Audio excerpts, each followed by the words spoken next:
Hello, good afternoon. It's another day for our LinkedIn Live, and welcome to the Scrum chat room with Dr. Francis Simbunya. And today we want to talk about getting ready for your interview. I will be sharing with you some of the strategies that will help you get ready for any interview, and you definitely will have the opportunity to ask me any questions at the end of it, and definitely we can see how we should be able to help you get these questions right. I know we've been asking, why am I not able to go through my interviews? How can I better prepare for my interviews? What am I doing wrong that I'm not getting the right interviews? All of these questions we are going to answer today. Let me know where you're watching from. I see Halima or connecting from Chicago, and let me know where you're working from, Tommy. I see Tommy also commenting. Micah from the UK. Okay, without wasting much time, we are going to go straight to the point, getting ready for interview. I know this is a question many of us have in our mind, right? Especially after trying several times, like, okay, I get interview, but nothing is happening. So the first thing I want to do is to share with you a couple of tips which are going to help you understand that, okay, you know what, I think I'm ready for an interview.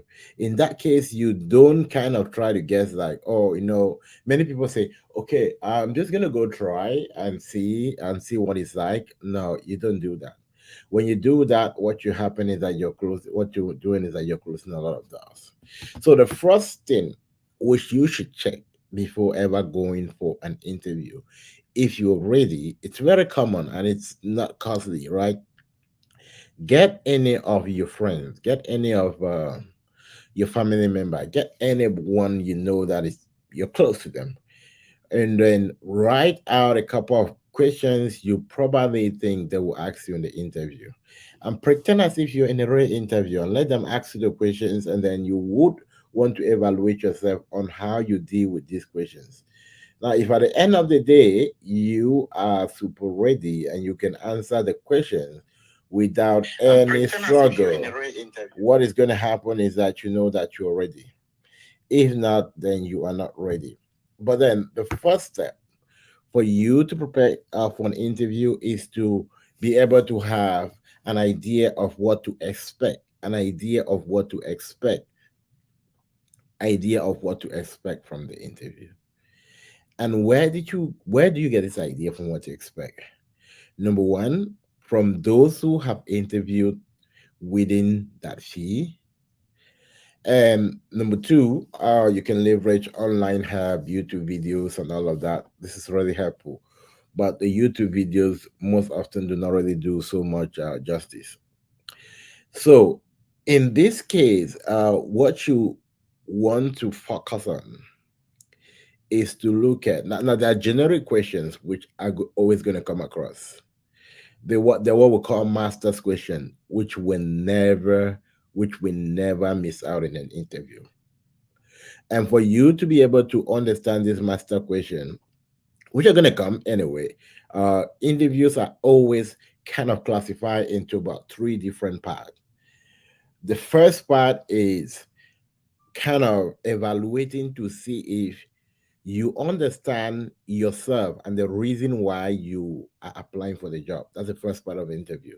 You understand yourself and the reason why you are applying for the job. Why is it important that they evaluate this part? Because we have so many resume writers that could help you get a very sharp resume out there, right? So that's why you still have to go to an interview. Now, the second part of an interview, it's about the technicality and usability of the application you'll be using at work. The technicality, how well do you know the tools that you'll be using at work? How well do you know how to use them? And the third part of every interview is what we call the emotional intelligence or the leadership aspect of the interview. So these three dimensions if you're preparing, helps you to understand exactly how to prepare. For many people, if we use the case of Scrum, you understand every possible question that they will ask you, you memorize them, and you can answer them back to back. But you're missing out the last aspect, which is the emotional intelligence and the leadership aspect. Now, this is a part which you cannot learn. This is a part that grows out of you, and it grows from a place of practice, right? It doesn't grow from a place of you reading. It goes from a place of you practicing. And that's why I started by saying, for you to know that you're ready for an interview, don't just show up. Don't just like, oh, I have an interview tomorrow, and like, okay, I'm ready, and show up in that interview. No, create a scenario. Get someone you know, let them interview you. Get someone that you know, let them assess to see if you're ready, right? So that's the first step. Understand the three different components for every interview. It doesn't matter which job is there, are always three components. There's a component on trying to assess you and also trying to assess your knowledge on what is going on. There's a concept on you understanding if you can do the job, and then there's a concept of you understanding your emotional intelligence, interpersonal skills, and leadership skills. Right. So for many people, you have the resume, right? You have the resume, you master your resume, you can talk about your resume. But then the last aspect, which is like the most, I would say it's the most difficult, the interpersonal skills and the leadership skills. This is where many people are hooked down. For instance, if I ask you, give me an example of a conflict you have faced at work and how did you handle that conflict, right? Give me an example of conflict. Now, in this question, they're not just looking for you to kind of give one stuff, they're evaluating on your strategy, they're evaluating on the way you're speaking, they're evaluating on how you articulate that specific scenario, right? And for many people, if you have been in like level one, level two, level three, or first phase of interview, second phase, and the third phase, you're always been knocked out. uh, you're always kind of, you check on the area of the leadership, how you communicate, how you talk. Now there's a way in which you walk in an environment where I can be able to tell if you work there or not. You cannot actually tell me, oh, I've been able to collaborate with teams of Scrum or team of Agile for the past 5 years, and then you don't talk like a leader, because it requires a lot of interpersonal skills to be able to interact with anybody who is well advanced, right? So those are some of the keys. Now, the second point for you to prepare for an interview, I'm going out to the technical part. So the first part is about you understanding yourself and understanding technicality. The second part, which I definitely want to take a bit of time to go through, is understanding your resume. We have resumes, but we don't understand what is in the resume. Now, what do I mean by understand what is in the resume? Someone we probably have a resume. You work in a company, but you know nothing about that company apart from just your small team, right? Apart from just a small team you were working in, you're not putting any effort to understand, is this company the world largest company, some technical part about the company. Now, in interviews, apart from looking for those who are knowledgeable, they're also looking for those who care about the company. They're looking for passionate people, right? And also the way you share to me about your previous company help me to understand if you're somebody who cares or pay or who's empathetic, right? So it's very important. And how do you handle this aspect? You handle this aspect, number one, by going back to your resume, looking at the different position, trying to situate yourself in reality in all of those points. When you say I help a team facilitate conflict and all of that, that's not just you ending there. You're trying to visualize what it is like. You're trying to create scenario. You're trying to articulate. You're trying to speak it out. Right. So whenever I'm going for an interview, I take time to go through my resume back and back. There's nobody was an expert in this, right? Well, you have to understand that whenever you're sitting in front of an interview, it's a different environment, which means that if you don't take time to prepare, it's going to definitely not go your way. So you always need to take time to do that. Now, the third aspect of preparing for an interview, and a lot of you are also guilty on this, is you never come on camera except the day you are having your interviews, right? You don't prepare yourself for the camera. A camera sitting in front of the camera is not just you sitting there and talking. No, well, if your first time in front of the camera, it's definitely going to embarrass you. Trust me. Right. So most often when we work with people, we're trying to help them prepare for an interview, and we're like, "Oh, you know what? You need to come on camera. Make sure you're on camera." It's very important because we want to see how comfortable you are sitting. Like many people can be on camera and you kind of sit like this unconsciously, right? And although you're actually answering the question, your posture tell it all. Emotional intelligence, right? You can have a very distracting background.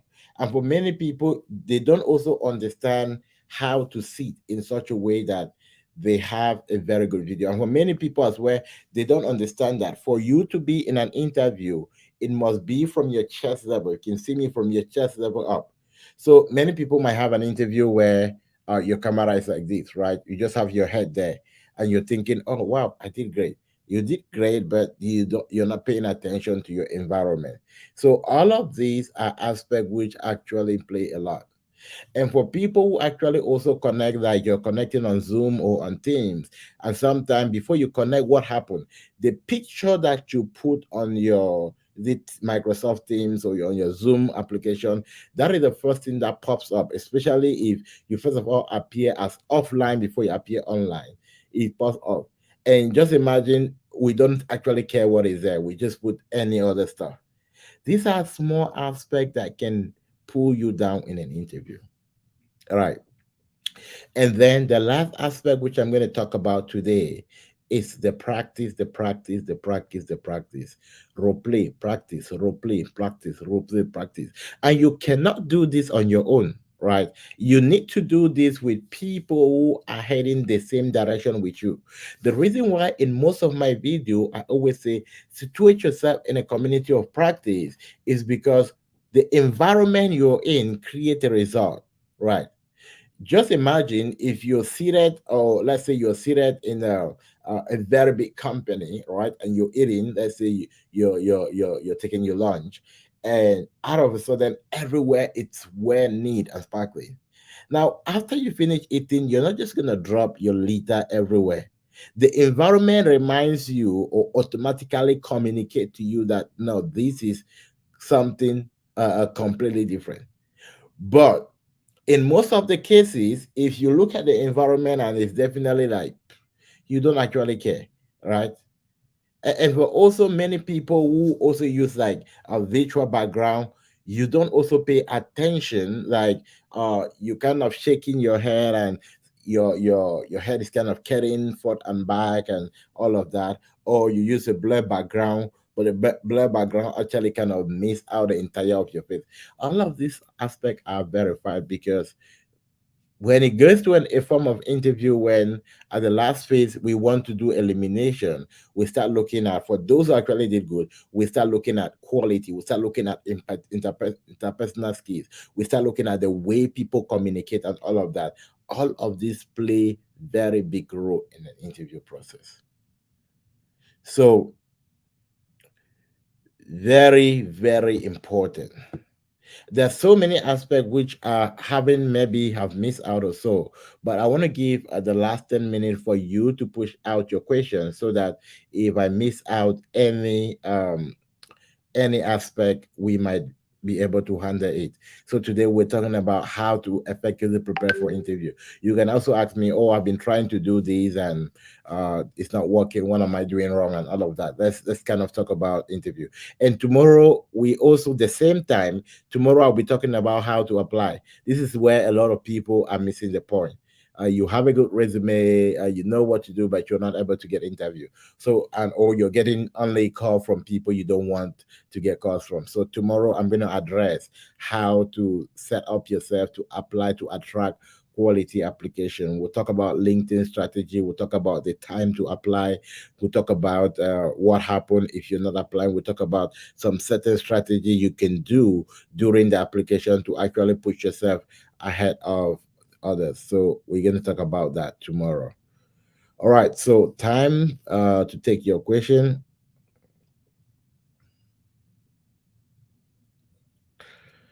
Um,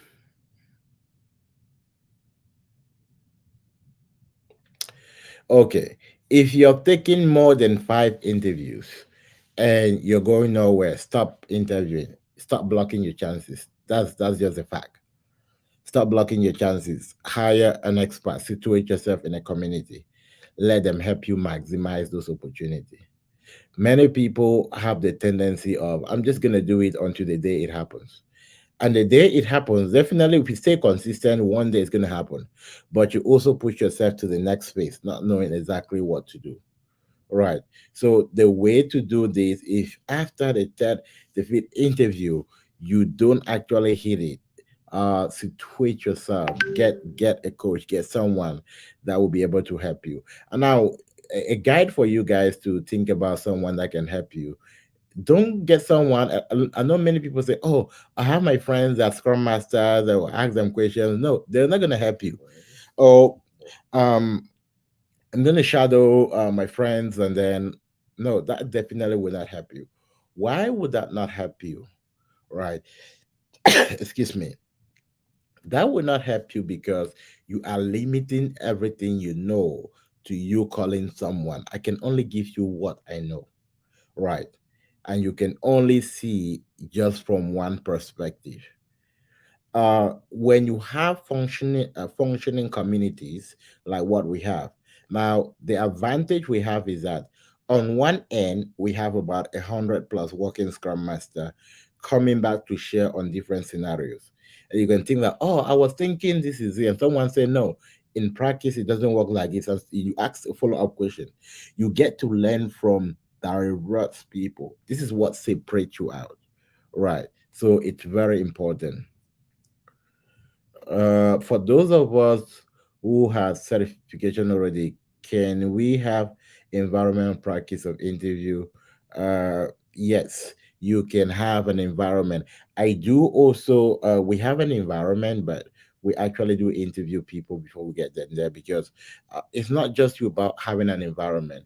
It's also the way you think. One of the most important things in the game of success is about the way you think. So when I talk to people, I'm not just talking to them to see, oh, because you want something, I'm going to help you. I'm talking to them to see the way they think, right? So someone will say, oh, I need this. Oh, this is very expensive. No, this is very expensive. That is a mindset of failure, because just imagine you're trying to get something that can how am I gonna say, can transform your life, can transform the life of your children for the next 10, 15 generation. And you're putting a price to that. This is the first limitation that limits success. Now, the second biggest challenge I've seen over and over again, I was reading a comment from my YouTube page yesterday, and someone say, "Oh, I don't know if I will ever get a job. It's far from me. I've tried everything I can." All right, we limit ourselves. Right, we speak word into our mind that hold us on one spot. And anytime you want to take a step, the word remind you, remember you said you can never get this. So it's interview preparation is not just you watching YouTube video, it's not just you listening to me. It's about also we sitting down and assessing you as a person. You sitting with other people, learn from what they are going through. You listen to how other people have been able to share how they go through that. It's a whole lot combination of that. So very important.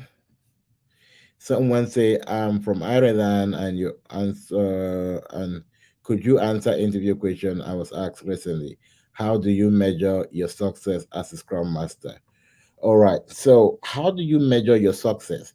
We have actually discussed most of the responses in diverse way, right? You measure your success by how you've been able to grow personally, how you've been able to quickly adapt in your environment, how you've been able to relate with your team, right? So, when we do assessment matrices for Scrum Master, it's a how well do you know your team? How comfortable are you with the product? How do you relate with stakeholder? Do you feel like you understand your environment? And that's how you measure yourself, right? By self evaluating based on personal skill, based on your knowledge, your technical skill, your knowledge on the product, and based on your leadership skills. How have you actually grown?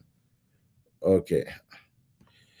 What community of practice can you recommend? I'm definitely going to recommend my community of practice. I don't know about others. So, what I'm going to do for those who want to learn more about my community of practice, when I do live video like this, I offer 5 spots for free coaching.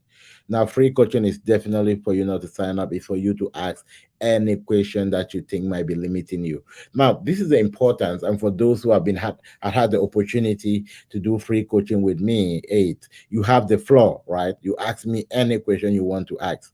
And at the end of the day, what we're trying to do is that we're trying to give you an assessment that help you know which area you should focus on in order to get your result, and to give you recommendation on what you can do in order to get that result. So this is very, very important.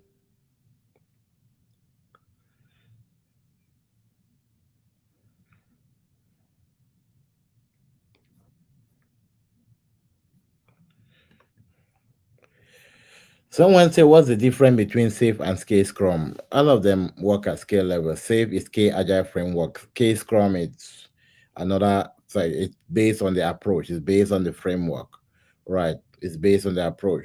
Now, if you're asked this question in an interview, the best way to approach this, if you understand Safe Scrum, you should focus on defining what Safe Scrum is all about and the different components, and then saying, okay, with scale scrum, I'm aware that it's an approach also working at scale level, but I've not taken deeper understanding of the subcomponent because I've not worked in that specific environment. That's a quick escape to go to that, but you can scale scrum. There are different opportunity. You have less, you have Spotify. There's so many scale community out there. They're trying to do product development in the larger scale, but they have like different approaches and different practices. All right, someone say you measure success based on velocity, bend down, and customer satisfaction. No, you don't measure success based on velocity and bend down. Velocity, the customer is not conscious of how what you are completing. The customer is conscious about the last part, which is the quality you are delivering. Your bend down chart and your velocity uh, are only way to assess internally how we report to our management. We actually measure success on how we deliver to the end client. If we're able to build according to our release planning, if we're able to deliver on time, if technical debt is coming back late and all of that, if we're able to hit at least 80% of what we commit to, right? So it's not just about velocity chart. Why is it not about velocity chart? You can be in the middle of the sprint and there's a very big changes in requirements that come in, and that, and because you need to pull this requirement to your backlog or to your sprint backlog, it's going to boom up your velocity, right? And you realize that you have a lot of carryover. So if you want to look at the average velocity as a measure of success, you realize that it will not give you ray indicator. So sometimes that's why we say velocity is not a true measure of success. How many stages are there typically in interview with a particular company? Okay, in most of the case, some company do 3 stages, but most companies, if they interview you for the first time and they realize you have what they need, they don't even move to the second phase. We've seen over and over again, they like interview like, oh wow, we like you. And in those most of those cases, they can just schedule, okay, we're gonna schedule one more round and we're done. Right. is when they're trying to find people who are good fit, they try and start pushing and prolonging and all of that. So you can have one and done people in the recruiters that give one and done interview, right? There's some that go three spaces. Most often it depends on your recruiting company as well, or the company in question.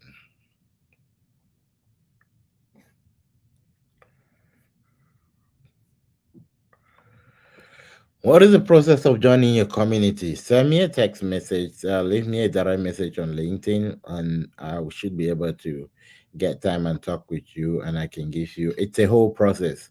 It's not just get on the link and go pay. No. So you can send me a direct text message, right? That's my number on the screen. Send me a direct text message. You want to be part of the community, or no? Send me a direct text message requesting for a coaching session, and we are going to take it from there. I need to assess you, I need to talk to you, I need to see exactly what they want. The people I talk with them, and I don't I meet them in my community of practice. Trust me, it's definitely not your ability to want to do scrum. The people you will talk with them and you know like, but this one is they're not ready. And I'll recommend go do ABCD. When you do ABCD, come back, and then we're gonna talk about how you can now move ahead. Right. So it's very important. So you have my number there. You can send me a text, and I'll be able to get a schedule to talk to you. Um, and if you're sending me a text, please. I think the last week I opened a couple of free coaching sessions, and we have people who block and then they don't show up. This is definitely very bad. When you do that, even when you reschedule, I don't attend to you. I say if you want to block a time, there are a lot of people waiting on the line. Ensure that you have push around your stuff. And for also a couple of people, they're gonna come like, "Oh, I'm not camera ready." You're not camera ready. You have an opportunity to get an assessment, and you're not camera ready. So you already see people who are not really serious about what they want, and most often there's even no need recommending them the next stuff because they themselves are not serious, right? So preparing for an interview, it's about maximizing every opportunity that you have. It's about being serious. It's about being conscious in all of the situations. All right. So I think that was the last question for today. Was the last question? Yes. How do you pitch a new idea for success to a Scrum team without escalating to manager? Okay, this definitely is a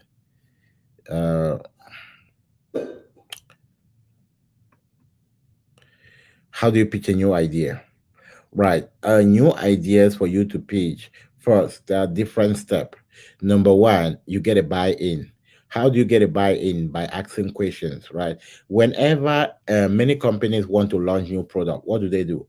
They launch surveys and they ask people opinion and then they get feedback. And now based on the opinion of your team, like you can ask your team, okay, what would you say if you were to do XYZ? What is your opinion about start implementing, let's say, a launch and learn? Right. Now you get their buy-in. When you get their buy-in, you see those who are resistant, you see those who kind of welcome the approach. And then you now build a strategy for those who are resistant. You know how to talk to them to get the buy-in. For those who are in there, you leverage them as a frontliner to be able to get the point. So it's all about communication, interpersonal relation skills. Okay, perfect. I think came a bit late, and I actually added that 7 minutes of lateness on the video. So tomorrow, the same time, we're going to talk about different application strategy and what you can do to get your application in front of the interviewer. I'm going to see you tomorrow, and keep your comment coming. If this was definitely useful for you, also feel free to share, and I will see you on the other side.